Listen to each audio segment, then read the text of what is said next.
Hello everyone, once again welcome back to the channel. जिनका भी 2 दिन बाद आरबीआई असिस्टेंट का एग्जाम है उनको ये वीडियो जरूर देखना है, क्योंकि यहाँ पे मैं आप लोगों को कुछ लास्ट मिनट स्ट्रेटेजी बताऊंगा जो आपका एग्जाम में बहुत हेल्प करेगा।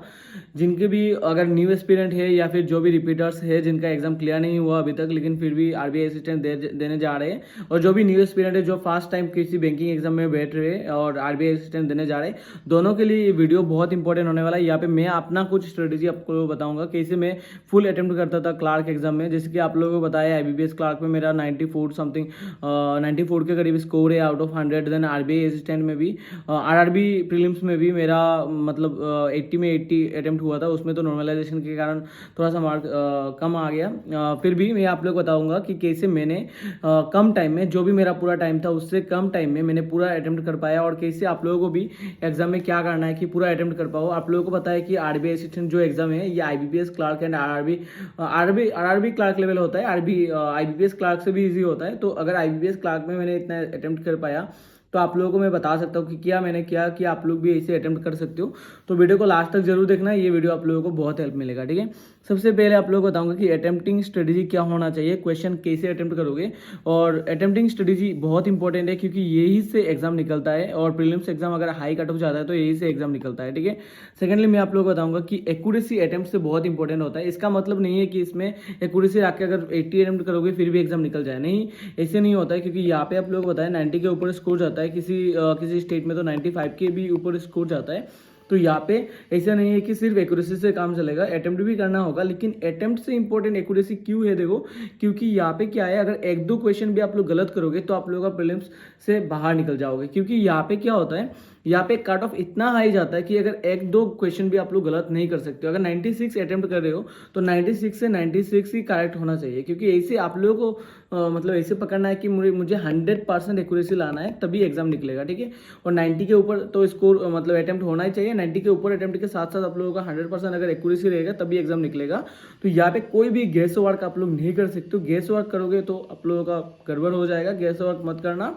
और बाकी ये है कि कोई भी अगर क्वेश्चन रुक जा रहा है, मतलब लास्ट तक समझो आप लोगों ने 90 अटेम्प्ट किया और आपको इसे लग रहा है कि अभी तो 90 में मेरा एग्जाम नहीं निकलेगा, मैं इसे करता हूँ 4-5 गेस वर्क कर देता हूँ, तो ऐसे मत करना। अगर 90 हो रहा है तो 90 में ही छोड़ के आ जाओ, गेस वर्क मत करो। क्योंकि कभी क्या होता है, अगर आप लोगों का गलत चला गया, 4 में से 4 ही गलत चला गया तो आप लोग काट ऑफ से निकल जाओगे। बाद में आके देखोगे कि 90 काट ऑफ गया। या फिर ऐसे भी हो सकता है कि यहाँ पे नॉर्मलाइजेशन भी हो जाए, क्योंकि यहाँ पे आप लोगों को बताया 2 दिन एग्जाम है, तो 2 दिन जब एग्जाम है तो यहाँ पे नॉर्मलाइजेशन भी होगा। तो नॉर्मलाइजेशन में भी अगर आपका एक्यूरेसी अच्छा है तो यहाँ पे स्कोर बढ़ सकता है। ठीक है, अभी सेक्शन वाइज कुछ स्मार्ट टिप्स आप लोगों को स्मार्ट टिप्स बताऊंगा। तो यहाँ पे देखना, सबसे पहले इंग्लिश में क्या करना है, रीडिंग कंप्रेंशन सबसे पहले कर लेना। क्योंकि मैं इसे करता था, रीडिंग कंप्रेंशन पहले क्यों करता था, क्योंकि प्रीलिम्स का जो रीडिंग कंप्रेंशन होता है बहुत ईजी आता है। मेंस में ऐसे नहीं करता था मैं। मेंस में पहले मैं एरो डिटेक्शन, बाकी ग्रामर का फिलअप्स वगैरह जो भी होता है उसको पहले करता था, क्योंकि मुझे मेंस में रीडिंग कंप्रेंशन से ज़्यादा वो अच्छा लगता था और उसका ईजी लगता था। ठीक है, तो वहाँ से मेरा स्कोर आता था। तो प्रीलिम्स में मैं क्या करता था, सबसे पहले रीडिंग कंप्रेंशन करता था, क्योंकि रीडिंग कंप्रेंशन प्रीलिम्स में इजी आता है और रीडिंग कंप्रेंशन से पूरा मार्क आ जाता है। अगर 10 to 12 क्वेश्चन रीडिंग कंप्रेंशन से आया तो ये 10 पूरा डायरेक्ट आप लोगों का देखना। अगर एक क्वेश्चन रीडिंग कंप्रेंशन का आया और उसमें 10 क्वेश्चन है तो 10 क्वेश्चन डायरेक्ट अगर सोल्व हो गया तो आपको कॉन्फिडेंस बहुत ही बूस्ट मिलेगा और आप बाकी सब भी कर सकते हो। फिर एरो डिटेक्शन लास्ट में करना है, उसके पहले फिल इन द ब्लैंक्स कर लेना, क्योंकि फिलअप बहुत ईजी होता है प्रीलिम्स एग्जाम में। फिल इन कर लेना, देन एरो डिटेक्शन करना। एरो डिटेक्शन में एक बात आप लोग को बताना चाहूँगा कि कभी कभी क्या होता है, एरो डिटेक्शन में डायरेक्ट आप लोग आंसर नहीं निकाल सकते हो। तो अगर उसमें दिया है कि किसमें ग्रामर रॉन्ग किसमें है, तो उसमें अगर एरर आप लोगों को चुनना है तो देखना है कि कौन सा राइट है। ठीक है, ऑप्शन एलिमिनेट करना सीखो, क्योंकि इंग्लिश में एरो डिटेक्शन में ऑप्शन एलिमिनेट से बहुत काम आता है। अगर 5 ऑप्शन, अगर से 5 ऑप्शन से अगर आप लोग 3 भी कर पाओ ऑप्शन एलिमिनेट, तो आप लोग 2 में से देख के एक लगा सकते हो। लेकिन ऐसे नहीं कि 5 में अगर 5 में आप लोग गेस वर्क कर दो, ऐसे तो नहीं होता है ना। तो आप लोग एरो डिटेक्शन में थोड़ा सा ये देखना कि आप लोग ऑप्शन एलिमिनेट कर पाओगे कि नहीं। अगर राइट चुनने के लिए कहा तो आप लोग देखो किसमें रॉन्ग है, अगर रॉन्ग चुनने को कहा तो देखो किसमें राइट है। ठीक है, फिर उसमें ऐसे कर सकते हो। अभी रीजनिंग का एक बात बताओ, सबसे पहले इनइक्वालिटीज करो, इनइक्वालिटी सिलॉक्स करो, देन कोडिंग डिकोडिंग करो। इनइक्वालिटी सिलॉक्स एंड कोडिंग डिकोडिंग से क्या होता है, आपका कॉन्फिडेंस बूस्ट होगा, क्योंकि वहाँ पे बहुत ही कम टाइम में 5 मिनट के अंदर आप लोग ये तीनों कंप्लीट कर पाओगे, ठीक है। और एक बात और है कि मिसलेनियस का क्वेश्चन आप लोग पहले मत करो, मिसलेनियस का जो भी क्वेश्चन है उसको बाद में करो, क्योंकि 1 मिनट का कभी कभी क्या होता है हमारा इससे रहता है कि मिसलेनियस का क्वेश्चन सॉल्व करो, बाद में 1 मिनट रह गया, 1 मिनट में आप लोगों का एक पाजल रह गया, तो वो पाजल नहीं कर सकते हो, ठीक है। लेकिन क्या होता है, वो पाजल अगर आप लोग कर देते हो तो शायद उसको 1 मिनट एंड 30 सेकंड में शायद वो कंप्लीट हो जाता। तो अगर पहले वो कर देता तो आप लोगों के पास 30 सेकंड टाइम रहता मिसलेनियस एक क्वेश्चन के लिए, तो मिसलेनियस क्वेश्चन बाद में कर पाओगे। तो ऐसे करो कि सबसे पहले पाजल्स एंड बाकी इनइक्वालिटी सिलॉक्स एंड कोडिंग डिकोडिंग वगैरह खत्म करो, देन लास्ट में मिसलेनियस का एक दो क्वेश्चन अगर रहेगा, जो भी रहेगा उसका लास्ट में करो। लास्ट में क्या होता है, 1 मिनट टाइम रहता है, उसमें आप लोग इनइक्वालिटीज का भी 5 क्वेश्चन नहीं कर सकते, कोई कोई होता है जो कर लेते हैं, लेकिन उसमें आप लोगों का प्रेशर बहुत ज़्यादा होगा तो नहीं कर सकते। सिलॉक्स भी नहीं कर सकते उतना सारा क्वेश्चन, एंड बाकी पाजल तो नहीं कर सकते 1 मिनट में। तो 1 मिनट में मिसलेनियस कर पाओगे, 2 मिसलेनियस रहेगा तो 2 मिसलेनियस 1 मिनट कर पाओगे, तो मिसलेनियस बाद में करना, ठीक है। तो ये सब करने के बाद आप लोग क्या करना, देखो पजल्स में जाना, पजल्स में सबसे पहले क्या करना है, जो भी इजी पजल्स है जो आपको लगता है कि आपका स्ट्रॉन्ग है वो सबसे पहले करना है। जैसे कि मेरा ऐसा था कि मेरा month based puzzle, then order puzzle जो भी था, यार बेस्ड पजल, ये सब मेरे लिए इजी था, तो मैं सबसे पहले इनको करता था। फिर सिटिंग अरेंजमेंट में मुझे सर्कल बेस्ड ज़्यादा अच्छा लगता था, सर्कल बेस्ड पहले करता था, फिर लिनियर वगैरह करता था, ठीक है। तो आपका जो भी स्ट्रॉन्ग है उसको सबसे पहले करो, जो आपको क्वेश्चन पढ़ने में मतलब लग रहा है कि ये सबसे पहले हो जाएगा तो इसको सबसे पहले करो। क्वेश्चन पढ़ने में ज़्यादा टाइम लगाना, सबसे पहले देखो ये किस टाइप का पजल है, बाकी नीचे का जो सेगमेंट है उसको बाद में देखना। सबसे पहले ऊपर का जो 2 लाइन होता है जिसमें आप लोगों को पता चलता है कि ये पजल किस टाइप का पजल है, तो वो सबसे पहले पढ़ लेना, उसके बाद देख लेना कि उसका क्या है। मेरा ऐसा था कि मुझे जो फ्लोर एंड फ्लैट का जो मिक्स्ड क्वेश्चन होता था, मिक्स्ड पजल होता था, उसमें थोड़ा सा मेरा हार्ड लगता था, तो वो मैं बाद में करता था। तो आपको जो हार्ड लगता है वो बाद में कर लेना, सबसे पहले इजी वन कर लेना, ठीक है। अभी क्वांट की बात करते हैं। क्वांट में सबसे पहले देखो सिंप्लीफिकेशन एंड अप्रोक्सीमेशन में आप लोग बहुत कम टाइम में करना है, और इसमें और एक चीज़ है कि इसमें माइंड कैलकुलेशन करना है। इसमें मतलब क्वांट में जितना कम आप लोग नोटबुक यूज़ करोगे, जितना कम आप लोग ग्राफ करोगे, उतना कम टाइम में मतलब आपका क्वेश्चन सॉल्व होगा, उतना कम टाइम में आप लोगों का क्वांट सेक्शन खत्म होगा। मेरा जब आरआरबी क्लार्क का जो प्रीलिम्स था ना, आरआरबी क्लार्क का प्रीलिम्स में मैंने ओनली 16 मिनट में मेरा पूरा क्वांट्स मैंने कर दिया था, और फिर ऐसे बैठा रहा था, क्योंकि मेरा ऐसे था कि मैं सबसे पहले सिंप्लीफिकेशन एंड नंबर सीरीज का क्वेश्चन किया, मैंने इतना स्पीड से किया, माइंड से किया, और ऐसे मतलब टच भी नहीं किया, ठीक है, नोटबुक में टच भी नहीं किया, सब कुछ माइंड से किया। बहुत ईजी आता है सिंप्लीफिकेशन, तो उसको माइंड से कर पाओगे आप लोग, जल्दी जल्दी कर लेना उसमें। और फिर नंबर सीरीज का भी, नंबर सीरीज का सबसे पहले देखो सब्सट्रैक्शन करके देखना, सबसे पहले ज़्यादा से क्वेश्चन क्या होता है सब्सट्रैक्शन से मिल जाता है, तो सब्सट्रैक्शन करके देखना। और नंबर सीरीज का और एक ट्रिक ये है कि नंबर सीरीज में सबसे पहले घर में जब भी एग्जाम से पहले देखो, अभी भी एग्जाम में 2-3 दिन बाकी है, तो उसमें क्या करो, नंबर सीरीज का जितना भी पैटर्न है, जितना भी क्लार्क लेवल एग्जाम का जितना भी नंबर सीरीज का पैटर्न है, उसको यूट्यूब में देखो, या फिर ChatGPT वगैरह से, या फिर खुद से भी उसका एक नोटबुक में लिखो, और जितना भी टाइप होता है, जैसे कि कभी कभी डिफरेंस का उसका प्राइम नंबर सीरीज होता है, देन कभी कभी प्राइम नंबर का स्क्वायर होता है, देन कभी कभी यहाँ पे ऑड नंबर्स का सीरीज होता है। तो ये सब जितने भी टाइप है उसको एक बार रिवाइज कर लेना, रिवाइज करके जाना, ठीक है। बाकी सिंप्लीफिकेशन जितना में बहुत ही कम टाइम में करो, देन नंबर सीरीज करो, एंड देन आप DI करो। DI सबसे इजी होता है, DI उसके पहले सबसे पहले कर लेना, नंबर सीरीज सिंप्लीफिकेशन करने के बाद। DI में अगर एक क्वेश्चन कैसलेट वगैरह आ जाए तो कैसलेट को बाद में करो, पहले एरिथमेटिक कर लेना, ठीक है। और एरिथमेटिक में एक चीज़ है कि एरिथमेटिक का जितना भी आप लोगों को फॉर्मूलाज वगैरह है ना, ये सब याद करके जाना है, क्योंकि क्लार्क लेवल प्रीलिम्स का जो एरिथमेटिक है बहुत ही इजी लेवल का आता है, तो उसमें आप लोगों को फॉर्मूलाज सबसे पहले याद करके जाना है, और डायरेक्ट फॉर्मूलाज बैठा के आप लोग क्वेश्चन सॉल्व कर पाओगे। और सभी एरिथमेटिक ऐसे नहीं है कि आप लोग नोटबुक में लिख के करोगे, उसका कोई बहुत सारे होता है जो माइंड में हो जाता है, तो उसको माइंड में करना का ट्राई करो, क्वेश्चन पढ़ते पढ़ते सॉल्व करते जाओ, मतलब क्वेश्चन इस साइड से पढ़ो और इस साइड से दिमाग में अपना जो भी ब्रेन में सॉल्व करते जाओ, ठीक है, तभी ये क्वेश्चन जल्दी होगा। तो एरिथमेटिक करने के बाद अगर कैसलेट वगैरह एक रह जाए तो उसको कर लेना, ठीक है। तो ऐसे क्वांट कर लेना। और स्मार्ट स्कीपिंग रूल देखो क्या होना चाहिए, पहले आप लोग देखो कि कोई भी क्वेश्चन को 30 से 40 सेकंड भी अगर दोगे तो उससे बहुत ही ज़्यादा है, लेकिन ज़्यादा से ज़्यादा अगर 30-40 सेकंड दे दिया आपने, फिर भी ये क्वेश्चन सॉल्व नहीं हो रहा है, तो उसको डायरेक्टली स्किप करो क्वांट में, ठीक है। अभी DI से नहीं है, DI कभी कभी 1 मिनट 1.30 मिनट लग सकते हैं, 1 मिनट 30 मिनट अगर लग भी गया, फिर अगर 40 एंड 50 सेकंड्स के अंदर आप लोग कर पाओगे पूरा क्वेश्चन सॉल्व, जितने भी 5 क्वेश्चन है सॉल्व कर दिए, तो तब भी सही है, ठीक है। तो यहाँ पे क्या करना, क्वांट में अगर एक एरिथमेटिक का क्वेश्चन 30-40 सेकंड दे दिया फिर भी सॉल्व नहीं हुआ, या फिर सिंप्लीफिकेशन का कोई क्वेश्चन या फिर नंबर सीरीज का कोई क्वेश्चन सॉल्व नहीं हुआ, तो उसको स्किप करो, बाद में देख लेना। मुझे पता है कि इसमें 100% करना पड़ता है, 100% नहीं है, 95 भी अब अगर आप लोग करोगे पूरा 100% एक्यूरेसी से तो हो जाएगा।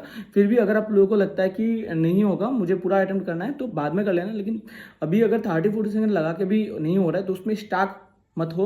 स्टाक होने पे क्या होता है, पूरा पेपर बर्बाद हो जाता है। मैंने LIC AA का एग्जाम दिया था, मेरा फर्स्ट एग्जाम था बैंकिंग का, उसमें मैं मतलब पूरा स्टाक हो गया था। तो उसमें मेरा ऐसे हुआ था, क्वांट में एक DI में मैं स्टाक हो गया था। स्टाक मत हो ना, अगर 30 सेकंड 40 सेकंड में नहीं निकलता है तो नेक्स्ट क्वेश्चन पे जाओ। और क्या होता है, कभी कभी ऐसे बंदे क्या करते हैं, देखो ईगो में ले लेते हैं कि ये क्वेश्चन मुझे सॉल्व करना ही है। तो ऐसे इमोशनली अटैच मत हो जाना क्वेश्चन से। अगर नहीं आता है तो उसको स्किप करो। अभी देखो और एक चीज़ है कि ऑप्शन को स्मार्टली यूज़ करना सीखो। क्वांट में क्या होता है, ऑप्शन एलिमिनेट भी कर पाओगे जब सिंप्लीफिकेशन का क्वेश्चन करोगे। लास्ट में समझो पूरा आप लोगों ने कर दिया, लास्ट में इसे आता है 127 139, तो प्लस करना है दोनों को। तो ये 9 7 प्लस करके 16 आता है, तो 6 यहाँ पे जिसका भी देखो यहाँ पे ऑप्शन में जिसका भी लास्ट में 6 है उसको देख लो। अगर कभी कभी बहुत टाइम ऐसे होता है कि मिल जाता है, ठीक है। तो अगर ऐसे भी कर सकते हो, अगर आप लोग सबसे पहले एक ही ब्लिंक में सारे ऑप्शन देख लो, सारे ऑप्शन में देख लो कि जो लास्ट डिजिट है ये अलग अलग है कि नहीं। अगर अलग अलग है तो आप लोग ये ट्रिक तो जल्दी जल्दी लगा पाओगे, ठीक है। और एक चीज़ है कि आप लोग जब भी डिवाइड वगैरह इंटू वगैरह भी करोगे तब भी ये कर लेना। और क्वांट में क्या होता है, कभी कभी एरिथमेटिक में जैसे कि एक समझो कि मेंसुरेशन का क्वेश्चन आया, सर्कल का एरिया का समझो मेंसुरेशन का क्वेश्चन आया, तो आप लोगों को पता है उसमें 22/7 से मल्टीप्लाई करना है एरिया को, जो भी फॉर्मूला है उसको। तो उसमें 22 मतलब क्या, 11 का ये मल्टीप्लीकेशन है, ठीक है। तो यहाँ पे 11 से जो भी आप लोगों का क्वेश्चन आएगा और जो भी आंसर आएगा वो 11 से डिवाइड होगा। तो कभी कभी ऐसे कर सकते हो कि 11 का डिवाइड लगा सकते हो, या फिर 7 का डिवाइड लगा सकते हो, जो जिसको अच्छे से आता है। जिसको अच्छे से नहीं आता है अभी ये सब सीखने मत जाओ, जो भी अपना तरीका है उससे करो, ठीक है। तो ऑप्शन एलिमिनेट करके जल्दी जल्दी कभी कभी कर पाओगे। इंग्लिश में क्या करना है, ग्रामर एंड टोन अच्छे से देखो। यहाँ पे क्या होता है, कॉम्प्रिहेंशन जो भी है कॉम्प्रिहेंशन उसमें प्रीलिम्स में इतना टफ नहीं आता तो हो जाएगा। बाकी अगर एरर डिटेक्शन वगैरह में ग्रामर एंड टोन दोनों का अच्छे से देखो, दोनों को मिलाओ और दोनों को अपना देखो, अपना दिमाग से क्या आंसर आ रहा है उसका ये लाइन पढ़ के अगर लग रहा है कि ये गलत होगा, ऐसे नहीं मिल रहा है, देखो ग्रामर ढूंढने मत जाओ कि यहाँ पे गलत क्या है। कभी कभी अपना इंस्टिंक्ट काम आ जाता है। तो अगर आप लोगों को कुछ समझ नहीं आ रहा है पांचों ऑप्शन में कि कौन सा ग्रामर रॉन्ग है, तो आप लोग देखो कि अपना दिमाग में क्या बैठ रहा है। अपने को अगर लग रहा है कि ये गलत है तो ये इसको टिक करके आओ, ठीक है। अब देखो रिवीजन क्या करना है, अभी के टाइम में कॉमन एरर रूल जो भी है निमिषा मैम से कर सकते हो। मैम का लास्ट कुछ क्लासेस देख सकते हो सर्च करके कि error detection classes by Nimisha ma'am, या फिर जो भी टीचर्स आप लोगों को अच्छा लगता है उनका एरर डिटेक्शन का जितने भी रूल्स है उसको लास्ट टाइम एक बार देख के जा सकते हो। पजल के जितने भी पैटर्न्स है, जिस टाइप के पजल आते हैं उसका देख के जा सकते हो। टेबल 1 to 30 रिवाइज करके जाओ अच्छे से। टेबल से आप लोगों को अच्छा खासा मार्क देखना, उसमें सिंप्लीफिकेशन में अच्छा खासा मार्क आएगा। देन स्क्वायर एंड क्यूब्स का स्क्वायर्स कर लेना 20 तक, 25 या फिर 30 तक कर लेना स्क्वायर्स। देन क्यूब 20 तक कर लेना, उसको अच्छे से रिवाइज करके जाओ। और एक चीज़ नंबर सीरीज का जो भी पैटर्न्स होता है पैटर्न्स को अच्छे से रिवाइज करके जाओ। एथमेटिक्स का फॉर्मूला अच्छे से रिवाइज करके जाओ, एथमेटिक फॉर्मूला रिवाइज करके जाओ, बहुत इंपॉर्टेंट है, आप लोगों को हेल्प मिलेगा, ठीक है। और बाकी तो इतना ही है। अभी देखो डोंट स्टार्ट एनीथिंग न्यू ना, मतलब क्या है कि अभी कुछ भी न्यू स्टार्ट मत करो। अगर किसी चैप्टर छूट गया, अगर एथमेटिक के कोई चैप्टर आप लोगों से नहीं हुआ, उसका फाउंडेशन नहीं हुआ, बाकी सबका है, लेकिन एथमेटिक का कोई एक let's say boat and stream का एक चैप्टर है जो आप बोट एंड स्ट्रीम का एक चैप्टर है जो आप लोगों ने नहीं किया, तो उसको स्किप करो। अभी उसको करने में मत जाओ, अगर अभी करने जाओगे तो उसमें टाइम लगेगा और बाकी एग्जाम खराब हो जाएगा, ठीक है। बाकी एग्जाम हॉल का एक माइंडसेट होना चाहिए। एग्जाम हॉल में माइंडसेट क्या होना चाहिए, देखो आप लोगों को काम रहना है, ऐसे सोचना नहीं है इतना कि मेरा होगा कि नहीं होगा। एग्जाम में जाके आप लोगों को बस सोचना है कि अभी मैंने एग्जाम देने आया तो जो भी होगा देखा जाएगा, मुझे बस एग्जाम देना है अच्छे से। और एग्जाम में बहुत ही काम रहना है, और जो भी अपना पानी वगैरह लेके जाओ वहाँ पे, और बाथरूम वगैरह पहले से करके जाओ, ठीक है। एग्जाम हॉल में जाने के पहले बाथरूम वगैरह सब कुछ करके जाओ, पूरा फिट होके जाओ, एंड पानी वानी सब लेके जाओ, एंड वहाँ पे पूरा काम रहो, अपना एग्जाम बेस्ट दो, ठीक है।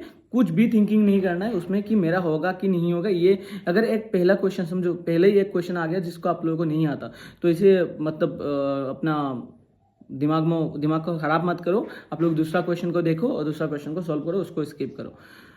और कुछ मिस्टेक्स आप लोगों को इस पर मतलब यहाँ पे स्किप करना है। कुछ मिस्टेक आप लोगों से हो सकता है जिसको अवॉइड करना है। सबसे पहले एक पाजल में ज़्यादा टाइम मत लगाओ। अगर एक पाजल में 1 मिनट दे दिया फिर भी आप लोगों को समझ नहीं आ रहा है ये पाजल कैसे है, तो दूसरा क्वेश्चन में जाओ, बाद में ये पाजल आके कर लेना। ज़्यादा टाइम लगाओगे तो क्या होता है, एक बार अगर हम लोग फास्ट जाते हैं तो यहाँ पे फास्ट ही रहते हैं। मैंने देखा कि अगर पहले इंस्टिंक्ट में नहीं हुआ, अगर पहले ही सोच में नहीं हुआ तो उसमें बहुत टाइम लग जाता है। तो अगर पहले से सोच में नहीं हुआ, 1 मिनट लग गया फिर भी पजल क्रैक नहीं हो रहा है, तो दूसरा पजल्स में जाओ। ठीक है, अभी जो क्वांट है, क्वांट में पैनिक मत होना। पैनिक होने से गड़बड़ हो जाता है भाई, मेरा भी हुआ LIC के टाइम में। तो क्वांट में पैनिक मत होना, जो भी आ रहा है अच्छे से करो। एंड पहले तो इजी क्वेश्चंस करो, देन हार्ड क्वेश्चंस करो। इजी क्वेश्चन पहले करने से क्या होता है, आपका दिमाग ठीक रहेगा और कॉन्फिडेंस बूस्ट होगा। बाकी ब्लाइंड गेसिंग तो कभी मत करना। इस एग्जाम में ब्लाइंड गेसिंग करोगे तो भाई जाओगे पूरा। ठीक है, बाकी इजी क्वेश्चन को इग्नोर मत करो, सब क्वेश्चन दो, सबसे पहले इजी क्वेश्चन करो, देन हार्ड में जाओ। तो ये सब है, मतलब इतना ही है। वीडियो थोड़ा सा लॉन्ग हो गया, लेकिन मैंने ट्राई किया कि आप लोगों को सब कुछ बताने के लिए। बाकी देखो, अच्छे से एग्जाम दो, आपका क्लियर होगा, पक्का होगा। प्रीलिम्स होगा, फिर मैं मेंस का भी वीडियो बनाऊंगा। तो अच्छे से एग्जाम दो and best of luck to everyone.